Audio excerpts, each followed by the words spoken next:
Hey, what's up, y'all? So today we're gonna be talking about the future tense. So when do we use the future tense? I personally use the future tense when I'm talking about something that maybe has yet to happen, right? So I am about to do something, or I'm gonna do something far in the future, or something like that, right?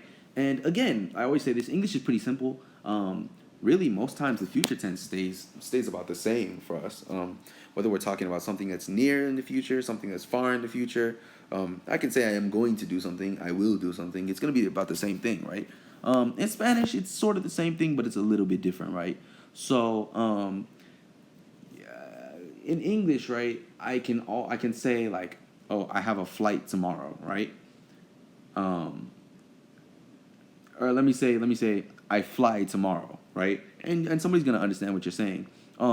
It's sort of more correct, I believe, in Spanish to say like I'm not too sure on this, but like if something is happening in the near future, you're supposed to use the present tense. Okay, so like I fly tomorrow, viajo mañana. I wouldn't say like I will fly tomorrow, or the equivalent of that in Spanish. I think that's a little bit less correct. I'm not too sure, but like I know for sure you can use the present tense to describe something that's happening in the near future, right? Now, what is the form for Spanish? So first of all, you can use a few ways to talk about like you are planning to do, right? So you can say like I am going to. You can say I will, right? Just like in English, right? Sort of like a cheat code. Maybe if you don't wanna. I mean, either way, I think both are pretty much like the same amount of like maybe memorization you're gonna have to do. But like if you already know the verbs, the verb conjugations for like the word boy, right? So I'll say this, right? Boy, plus infinitive. Actually, let me just move this over here, and I'll make that in green just to say like it's a formula. Boy plus the infinitive of a word equals I am going to. Okay? So what do I mean by that? If I want to say like boy jugar football,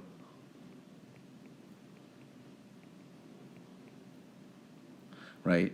I believe that. I'm not too sure on the spelling of that. I still need to do better in terms of like my Spanish spelling, but this basically means I am going to play soccer, right? Um, as you can see, I've used the verb boy, and a means to. So boy can mean I go, but it can also mean I am going to. So when I say boy I means I am going to, right? When I add the infinitive of a word, and that's really important. I don't want you to use like the conjugated word. So it wouldn't have been correct for me to say voy a juego football. I play soccer. That doesn't make any sense, right? I just checked this. The accent is above the U. Football. You're gonna want to use the infinitive of a verb if you're talking about saying I am going to. But likewise, there's a set way for like saying I will. So like if I want to say I will play soccer, um, jugare football. And let me just double check that because there are some irregular verbs, but like for the most part they follow a pattern. Um,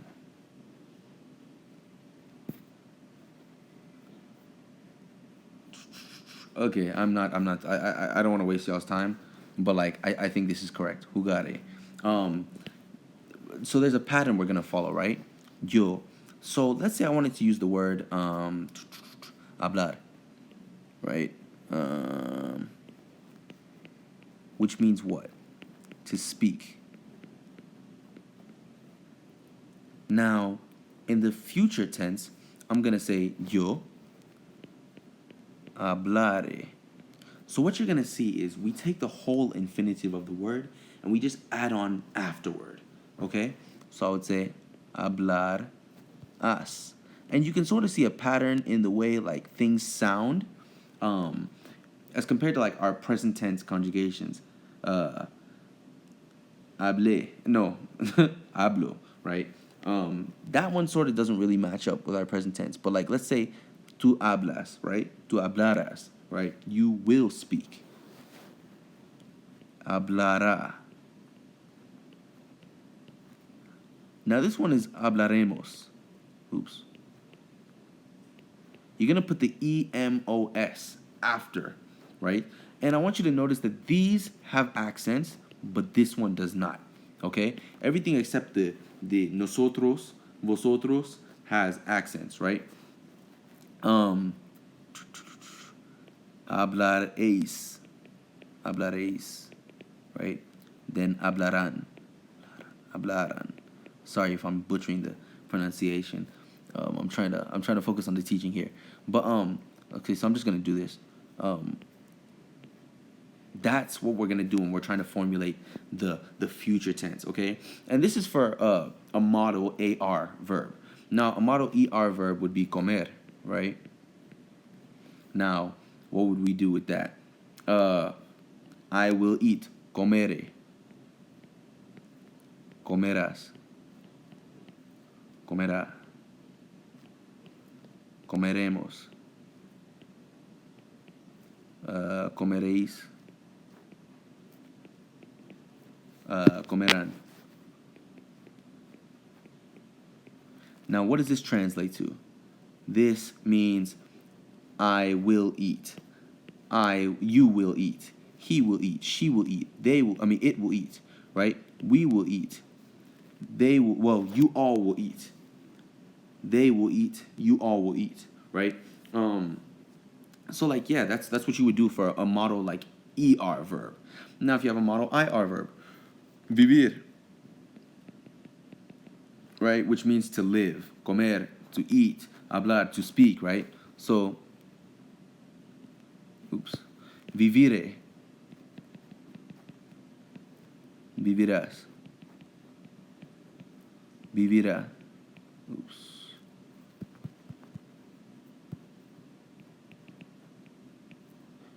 viviremos. Oops, man, I'm butchering this. Viviréis. Sheesh. Vivirán. And it's pretty simple, right? I will live. You will live. He will live. She will live. They will live. We will live. You all will live. You know? So it's not too bad. Let me see. Now there are some words that you need to sort of be careful of, okay? When you are like using the future tense. Now there are a list of like irregular verbs, right? I know those little irregular verbs tend to be tricky at times, right?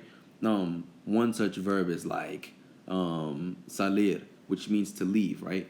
It's actually it's gonna have like this little stem situation, and when I say stem, like that's what you're gonna like. Okay, so here's what we're gonna do. Oops, that's what it was trying to tell me. I just moved something off the screen. So like, let's say I wanted to say, what word did I just say? Salir, right? So that means to leave, right? There's gonna be a stem, saldr. That's the stem that you're gonna want to use. So our stem for these words was the whole infinitive because those are regular verbs, right? These irregular verbs have different stems. So that stem would be saldr. So I'm gonna add the e onto that. So saldre, right? Saldrás. Saldrás. I'm not pronouncing like don't pronounce it like a gringo, okay? Saldrá. Saldremos. Saldréis. Saldrán. Okay, and there's a list of these words. Okay, you might be able to catch them like the more you speak it. Honestly, like practice makes perfect in like these types of things, right? Poner is one. Pondre, like pondré. Oops, wow, I just dropped my pencil. I will put, right? Pondré. What else? Hacer, haré, right? HAR becomes our stem. So just be careful of situations like that. You don't want to like end up saying like salire because that's not correct, and people might be like, what you talking about? You know. Let me see. It's like, yeah, I think those are the main takeaways from like the future tense. Just know when, and like we call this el futuro, I believe. Right? Just know when you want to like formulate the sentence in your head, right? Like if you're saying like, oh, I'm going, or rather, I will go, right? Um, that's when you're going to use future tense for things that have not occurred yet but are going to occur, like that are more than likely definitely going to occur. Okay, so if anything was unclear, please go ahead and comment in the comment section. Please don't forget to like and subscribe, and let's keep learning Spanish. Okay, thanks.